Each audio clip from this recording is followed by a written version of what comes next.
आपलं नमस्कार. नमस्कार. आपलं नाव सांगा. यशवंत सरवणा भांगरे, गावाचं नाव. कोटवाडी, मुक्काम पोस्ट साखरवाडी, बर.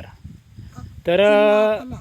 आपल्या ह्या तुमच्या भात पिकाला आपण जे भूसंजीवनी नावाचं जे तुम्हाला खत दिलेलं होतं, हां हां तर हे खत तुम्ही ह्या भाताच्या शेतामध्ये आता वापरलेलं आहे. वापरून किती दिवस झाले? एक 15 दिवस झाले.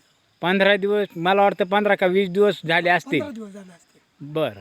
15 ते 20 दिवसामध्ये हां भाताची वाढ आणि फुटवे हां कसे दिसतात? व्यवस्थित आहे ते.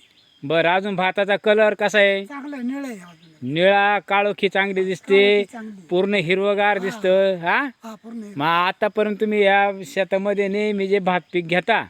त्याच्यात आणि याच्यात तुम्हाला काही बदल जाणवतो बदल का? जाणवतं ना. काय बदल जाणवायला लागला? एकदम हिरवा काळा भोर एकदम. वाढ कशी वाढते? वाढ आहे चांगली झाली ते. वाढ चांगली झाली आणि लवकर झालेली दिसते. लवकर चांगली झाली. वाढ. हा. हां हे तुम्हाला हे जे आपण खत दिलं, हां तुमच्या खतांमध्ये हे खत तुम्ही मिक्स योग्य करून योग्य आहे फार. वापरल्यानंतर तुम्हाला अतिशय चांगला चांगला रिझल्ट आहे. दर्जेदार रिझल्ट वाढतो. बरोबर. हां बरं. मग आपल्या ह्या सर्व भात शेती करणाऱ्या शेतकऱ्यांनी हां हे खत प्रत्येकाने वापरणं गरजेचं आहे का नाही? गरजेचं आहे. बरं. प्रत्येकाने हे खत वापरलं तर त्याला अशा पद्धतीने हां त्याच्या रिझल्ट भेटेल. हो.